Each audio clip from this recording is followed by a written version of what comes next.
Sleep team is here today. Sleep expert Dr. Tanuja Hamilton and Dr. Jennifer Caudle, along with the Sleep Challenge group of viewers who say they all have taken sleeping pills within the past month, and they have volunteered their sleep info for our 4 million night sleep investigations. A lot of people. So we're going to dive right into what we have uncovered. 4 out of 10 women in our study tell us that they are using sleeping pills. 4 out of 10, which means it's even a bigger problem in women than in men. So, Dr. Caudle, why? Why are they relying so much on sleeping pills? Well, you know, you have a really good point about women using sleeping pills. We know that the majority of people who use sleeping pills are women. Could be a number of things, whether it's like the pressures of life or stress or maybe even hormonal. You know, as a family doctor, I have a number of postmenopausal patients who complain that their sleep has been disturbed since going into menopause. But the thing about it is the sleep pill medication industry is a $41 billion industry. Oh, my goodness. We're spending over $41 billion a year on sleep medications. And now, with over-the-counter medications, they're more and more readily available. Dr. Hamilton, why are people making mistakes? What are the typical ones they're making with these pills? Well, people need to realize that over-the-counter sleep aids are not intended for nightly usage. In fact, people are taking them more and more, and if you take them nightly, you're going to need them nightly. There are warning labels out there that say you shouldn't take them more than 2 weeks at a time, and people are mixing them with medications, anti-anxiety medications. This can increase confusion, sedation, disorientation, and even worse, cause a drop in your blood pressure. I'm going to emphasize something. The label actually says, don't take it for more than 2 weeks. Am I right? That's right. So even if we just read the instructions, we see it right there, we ought to be smart about this. So let me bring in some of these women who say they're using sleep meds. If you don't mind, should we show of hands? And thank you for volunteering to be honest and a part of this. How many of you take a sleep aid once a week? Hands up. We're pretty much almost everybody. All right, 3 times a week. Who's using them 3 times a week? Who's using them 5 times a week? My goodness, it's a lot of you. Are you surprised? According to our 4 million night investigation, most women who take a sleep aid, they use one of these over-the-counter sleep pills. So it's not a doctor prescribing it to you. Julie, I noticed that you put your hand up when the 5 times a week issue came up, which implies that you're taking probably more than you want to. Yes, correct. So what do you think about this? You're not alone, by the way. No. So when did you start taking them? I would say I travel a lot, so I'd say for the past 15 years. 15 years? Yeah. Yeah, on and off for 15 years. What kind of worries do you have about that? I would like to find something more holistic to, help me sleep instead of taking a pill to help me sleep 5 to 7 nights a week. Right. Are you all desirous of getting off sleeping pills? Yes.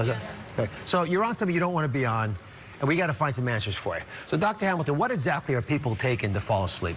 Well, diphenhydramine is in many over-the-counter sleep aids, and that's an antihistamine. Now, it can help you sleep when it crosses the blood-brain barrier, but in the body, it can also help with allergies.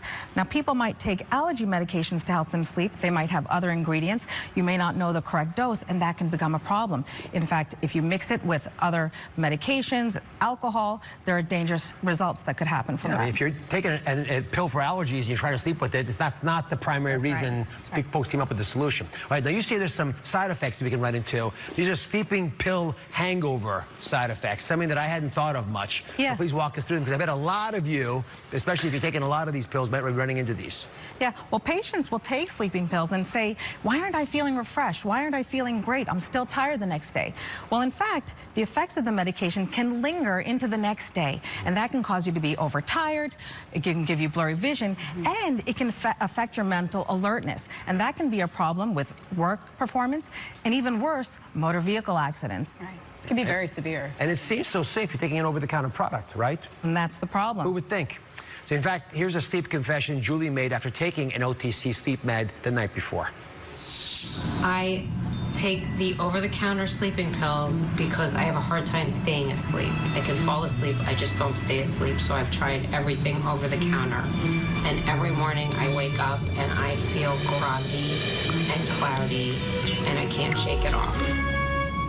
Julie, you don't look very happy there. So what is it like when you can't get a good night's sleep? I can't function at work. I'm cranky, I'm angry, I'm on edge. I just feel like I need to go back home and go to sleep. Yeah, which is how a lot of American females are feeling now. Dr. Caudle, how does this sleep pill hangover work? Well, and this is a real thing, let me tell you. So you might have problems sleeping, okay? And you take a sleep pill, okay? That's fine, but the problem is the next morning you might feel almost hungover. That's what a lot of my patients call it. You might feel groggy, you might be forgetful, but you're at work, so you got to function, and what do you do? One of these pills is gone. One of these pills. You've taken a pill. Thank you, Dr. Oz. So we're going to reach for the coffee because we gotta stay awake. You like coffee? Yes, I like coffee. So I suspected you might from that video. we're going to do a cup of coffee because it's got caffeine. It might help us stay alert, but the problem is that may not cut it, so we're going to do another one. And I don't know how many people drink more than 2 cups of coffee a day. There are a lot of people. You might even need that 3rd cup of caffeine to help you stay awake. The problem with that, though, is that by the end of the day, you then might have problems going to sleep and may need another sleep pill. What this does is it creates a vicious cycle, and it really doesn't deal with the underlying issue.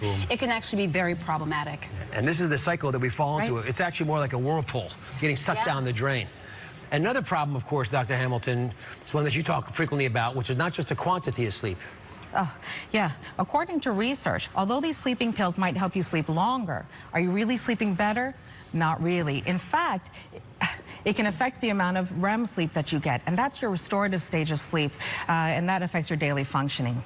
So moms are right, I guess, right? It's quality over quantity. Absolutely. Which most of us aren't even aware of, but ends up being really important when you're trying to live your life the right way. So up next, the biggest question that we get asked: can you become addicted to sleeping pills? Find out what you need to know.